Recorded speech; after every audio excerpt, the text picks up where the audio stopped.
अस्सलाम वालेकुम, मैं हूं आपका मेज़बान इब्रार असलम। मावन खसूसी बराए वज़ीर आज़म पाकिस्तान अता तारड़ साहब ने वज़ीर आज़म आज़ाद कश्मीर सरदार तनवीर इलियास ख़ान साहब के बारे में कहा है कि अगर क़यादत इजाज़त दे तो हम इन्हें इस्लामाबाद दाखिल न होने दें। मेरा अता तारड़ साहब से सवाल है कि आप हैं कौन और आप ख़ुद को क्या समझते हैं? आप कब से इतने गब्बर सिंह हो गए? आपको तो ख़ुद पंजाब असम्बली से धक्के देकर निकाला गया था।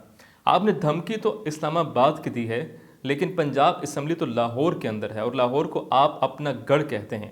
अगर आप इतने ही गब्बर सिंह होते, अगर आप इतनी ही कोई तोप चीज़ होते, तो क्या उस असम्बली से आपको धक्के देकर निकाला जाता? या फिर आप उस वक्त ऐसे गब्बर सिंह क्यों नहीं बने? अता तारड़ साहब, आपने कहा कि आपकी क़यादत इजाज़त दे तो। मेरा सवाल ये है कि आपकी क़यादत कौन होती है, इजाज़त देने वाली या इजाज़त ना देने वाली? ये मुल्क है, ये कोई आपकी जागीर नहीं है।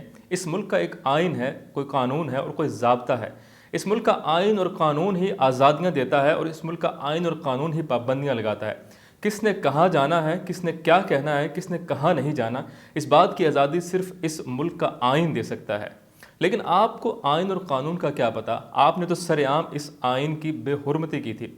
इसी मुक़द्दस ऐवान के अंदर, पंजाब असम्बली के अंदर, आपने आइन की इस मोहतरम किताब को उठाकर एक गलीज़ इशारा किया था और आपने सरेआम पूरी कौम के सामने इस आइन और इस कानून की किताब की बेहुरमती की थी।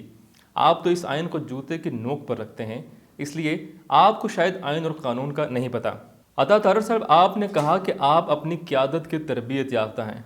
मेरा आपसे कहना है कि अपनी इस तरबियत का इल्ज़ाम अपनी क़यादत को मत दीजिए। आपकी इस तरबियत का मुज़ाहरा पूरी कौम ने पंजाब असम्बली में किया था। और मैं आपसे ये भी कहता हूँ, अगर आपकी क़यादत इजाज़त दे तो भी आप सरदार तनवीर इलियास ख़ान को इस्लामाबाद दाखिल होने से नहीं रोक सकते, क्योंकि आपको अपने अल्फाज का ना तो पास है और ना ही आप उन पर कायम रह सकते हैं।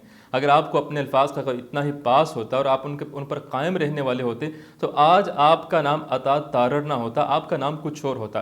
क्योंकि आपने करोड़ों लोगों के सामने ये चैलेंज किया था कि अगर मैं सियालकोट से इलेक्शन हारता हूँ, हम सियालकोट का इलेक्शन हारते हैं, तो मेरा नाम अता तारड़ नहीं, मेरा नाम बदल दीजिएगा। आपका नाम नहीं बदला क्योंकि आपको अपने अल्फाज का पास नहीं है। इसलिए अगर आपकी क़यादत आपको इजाज़त देती भी है, तब भी आप ऐसा कुछ नहीं कर पाएंगे। मेरा शाह गुलाम कादर साहब से सवाल है कि आप इनके साथ, इनके बगल में क्या कर रहे थे जब ये सब कुछ हो रहा था? आप तो इस मुल्क की, इस रियासत की असम्बली के स्पीकर रहे हैं। आप इस रियासत की एक बड़ी जमात के सदर हैं। क्या आपको ज़ेब देता है कि आप जब रियासत के वज़ीर-ए-आज़म के बारे में इस तरह की बातें कही जा रही हों, तो आप वहाँ पर साथ बैठे हों?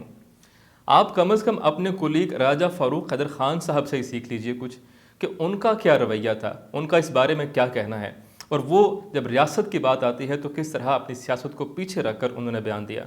आपको इस बात का ख्याल क्यों नहीं आया? और जब आप इनको इलेक्शन में जीतने के लुक़मे दे रहे थे कि हम फ़लाँ सीट जीत चुके हैं, फ़लाँ हल्के से जीत चुके हैं, उस वक्त आपने इनको ये क्यों ना बताया कि आप अपने आबाई पोलिंग स्टेशन से ही हार गए और अपने उम्मीदवार को आप वहाँ से भी ना जितवा सके? शाह गुलाम कादर साहब, जब बात रियासत की आ जाए, जब बात रियासत के किसी मनसब की आ जाए, तो आपको रियासत और रियासत के मनसब के साथ खड़ा होना चाहिए। ये पार्टियाँ, ये ओहदे, ये सियासत आनी जानी चीज़ है।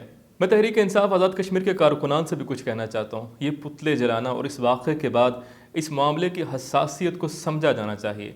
वज़ीर-ए-आज़म पाकिस्तान का पुतला जलाया जाना इस रियासत की तारीख़ में शायद पहली बार हुआ है और इससे पूरी दुनिया के अंदर एक नेगेटिव पैगाम जाएगा। और आपको ये बात करते वक्त आपको उन कश्मीरियों का सोचना चाहिए था जो वहाँ पर मकबूजा कश्मीर के अंदर पाकिस्तान पाकिस्तान के नारे लगाते हैं। उनको क्या पैगाम जाएगा जब यहाँ पर वज़ीर-ए-आज़म पाकिस्तान का पुतला जलाया जाएगा। आखिर में मैं तमाम सियासी पार्टियों के कारकुनान और कायदीन से कहूँगा कि आप सियासत कीजिए, लेकिन सियासत के अंदर बर्दाश्त और तहम्मुल का मुज़ाहरा कीजिए और सियासत करते वक्त रियासत और रियासत के मफादात को मुक़द्दम रखिए। इसी के साथ अपने मेज़बान इब्रार असलम को इजाज़त दीजिए। एक नए वीलॉग के साथ जल्द आपकी खिदमत में हाज़िर होऊंगा। तब तक के लिए अल्लाह हाफ़िज़।